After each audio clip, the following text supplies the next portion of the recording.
Tasteless, I think we just figured it out. NesT going 2-0 here. You know what this means? Ever since he's going to BlizzCon, he looked at the math and he said, okay, $25K for winning BlizzCon, $50K for winning the GSL, so I can make $75,000 in one day, you say?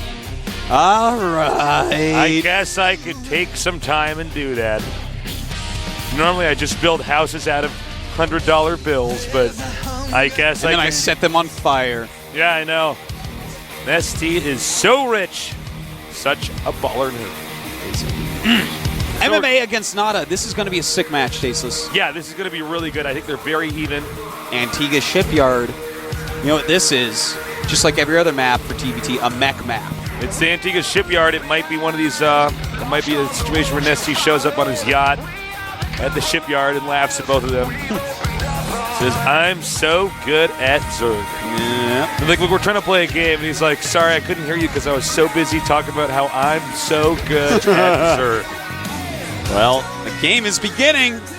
NaDa versus MMA. Only one will go on to the round of 16. Who will it be? I don't know. I think MMA. We'll see, though. As the game is now loaded, so let's do this. NaDa against MMA. Darren versus Darren here in the GSL Codex.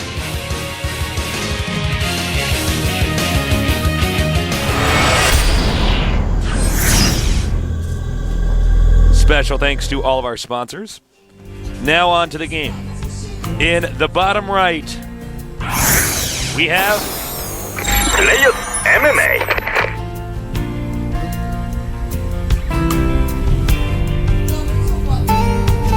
And there he is now. Very important match here. Because if you lose, I mean, that's the end of it for you this season. You can try and Codex next time. In the upper right, we have the Renaissance nerd, Darren. Who is NaDa? NaDa. I can't actually imitate that voice very well. Sorry. Well, we have already Tasteless. Slight deviations in builds. Yep. Both players going gas first, but MMA's is a bit quicker. There's NaDa's. There's MMA's. Everything looking pretty similar overall. Oh, there's an automaton. It's already made its way into the base. Oh, and it's got to move because that barracks needs to be planted. That barracks is so rude. Automaton is actually really cute. I understand, though, because it's the Automaton 2000, so that would mean that it was made 10 years ago, technically? Well, it's 2011 right now, so that'd probably be 11 years ago. But excuse me, you know what I mean. You know, I don't know. Maybe it's just model version 2000. Could be. Different calendar in the StarCraft universe anyways, because this is actually nowhere near Earth. I know the UED found them, but still, I would think they'd be on a different calendar. Don't know. Oh, I guess you know what? You'd have to be on a different calendar because you're in outer space. You know, a year on one planet would be different. That's true. The interstellar calendar would have to be used. I mean, I'd assume that they'd still have the same aging system if you're out in space in StarCraft, but... By the way, I want to throw this by you, this thing I was talking about with JP the other day. Yeah, what? I'm an internet guy. Maybe I'm selfish, but I want the world to have one time.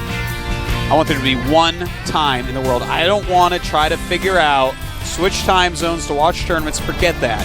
Just give me one time. I'll set all my clocks to it, and I will be able to see everything I want to see on the internet. Because then I won't be all confused. Sometimes I look at a tournament like, this is at what time, and what time zone is that? How many away is that? And then my brain melts, and I just don't watch it. There's a great time converter site. Well, what about my idea, though? I don't want to go to a time converter site. I want there to be one global time. I don't like that idea.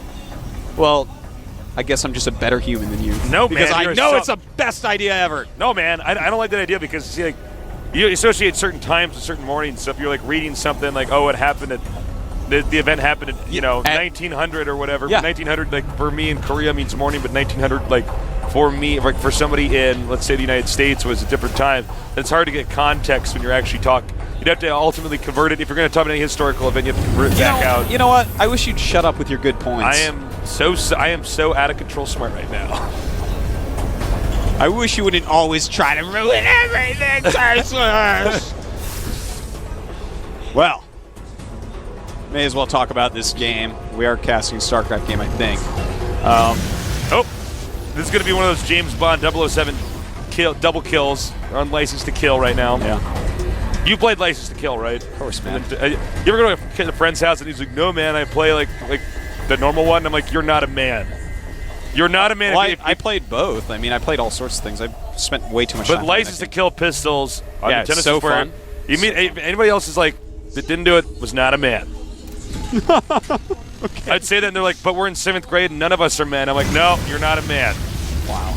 You're pretty brutal. I am. Well, MMA is going for Reactor Starport, and so we are going to see Vikings. Looks like he is going to go for the Viking Blue Flame Hellion build. Meantime, NaDa is making a single Viking and going Reactor Blue Flame Hellions. So both players just going to make a ton of Blue Flame Hellions, and one of the players going to make a lot of Vikings, while the other player, NaDa, actually is going for a tech lab on his Starport. So it looks like this might actually counter. It looks NaDa. like, yeah, NaDa looks like he's going to be hard countered here. Yeah, he's actually going to be countered on the ground and in the air. Yeah, and so for instance, a hard counter for people that don't understand versus a soft counter. A soft counter is like Immortals are pretty good against Marauders in the early game. Yeah. But you don't just win the game straight up from that. This is something, a hard counter, that, like, literally he'll just be able to win the game. They're going to have the same number of Blue Flame Hellions, and then one of them is going to have a few flying units, and the other one's going to have a ton of flying units. So unless something goes really weird here. Basically, NaDa's build would be something that would be great if MMA was doing a quick expansion build. They'd be like, okay, you've got the... yeah, it's a very good build. It's just, it happens to be that one of them is choosing to, well, hold the phone, though. NaDa with more Blue Flame Hellions, and that can make all the difference. NaDa's going to have to be very careful with any of his flying units that are out. He has, this is really, really bad. Raven going down. So now he loses a Raven. The Viking does land before taking any hits. But that's a huge loss, losing that Raven right there. Took a lot of money for him to get. And now he's going to have Vikings popping out. And this is actually like one of those checkmate, at least for air control situations. Yeah. This is a terrible spot, man. Because anything that spawns out of there is going to get shot down. Yeah, really smart move, though. NaDa moving over to repair one. Oh, NaDa. Wow. You sexy man. That was really well done by NaDa. MMA bringing up another Viking. This is actually so weird. Yeah, it's a strange scenario. But he has one more Viking that's going to pop out. He didn't time them to pop out same time. He needs to go up there and he should have killed that SCV while this was going on. That's true. This is a really interesting game right here. NaDa is being so intelligent. Oh! And does take out that one being repaired. Going to take out this other one now. But his Vikings have lost a lot of health.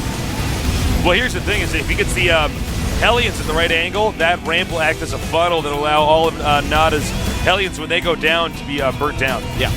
And he is making Marauders now as well. And, of course, a Marauder versus a Viking or a Hellion, actually, is hugely one-sided in the favor of a Marauder. NaDa right now has a nice wall in going MMA on. got supply blocked. Yeah, he's supply blocked right now. Yeah, you're right. So that's going to be a little bit of a hiccup in this game. Yeah, in fact, that's going to let NaDa, I believe, get ahead in... Nope, MMA is still ahead in Vikings. Never mind, he had a bunch in the middle I didn't see. But NaDa just landing his. It's a smart move. And he's making a siege shank. That's exactly what he's going to have to do. He's going to have to ignore the air superiority of his opponent. Uh-oh. And look at this. MMA. Oh, man, MMA is scary. Yeah, these Marauders doing sick damage right now. Wow, this is so scary for NaDa, man. It looks like he's just going to die. You know, MMA, this really shows how strong his game understanding is. Yeah, this is really build order smart. is just far superior. The fact that he mixed in those Marauders made all the difference. The Siege Tank does pop out, but it is too little too late. Like, how long it takes for Hellions to kill a Siege Tank, and this should be GG. Yeah. As MMA has played one of the most intelligent early game TDTs I've ever seen. It was really well done. It was just impeccable play. We know now who deserves to move on in Codas. Yeah, NaDa will end up just in round of 32. He will be back for the next Codas, but unfortunately, despite some really amazing play. Oh, happy birthday, Lee Chen. Oh, wow. Little happy birthday excellent. shout out to Lee Chen at MLG. Lee Chen. Lee Chen just knocked over the birthday cake. He got so excited. Yeah. That is, wow. Lee Chen is at home. He's got his birthday party hat on. He's like, yes! Of course, man. MMA giving you a shout out. Happy birthday, Lee Chen. You are awesome. One of the reasons why MLG is such a great tournament. Yeah, he's such a nice, smart guy.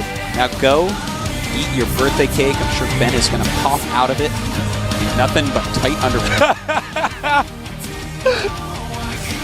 That is sexy. That is so sexy. Such a hairy guy who's going to be frosting all stuck in. He's going to be so attractive. Oh, my God. Oh, that's so funny.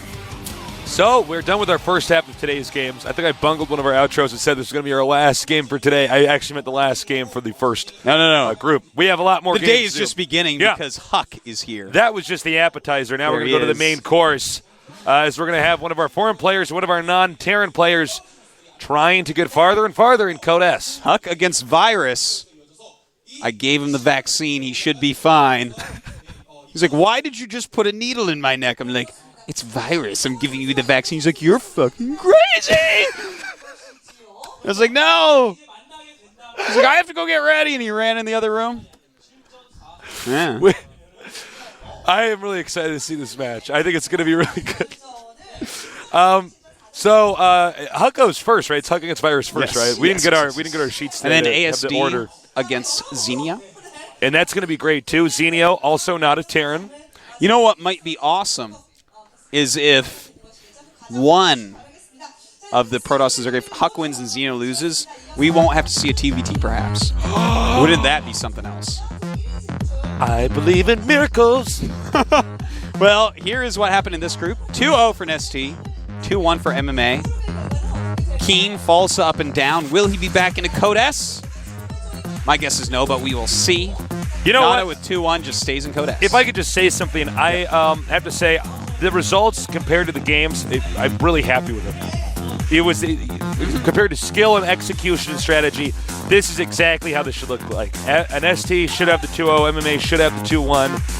NaDa, he's great, but clearly he was not as good as MMA or an ST. And Keen, he's a great player as well, but did not belong in Code S anymore. There you go.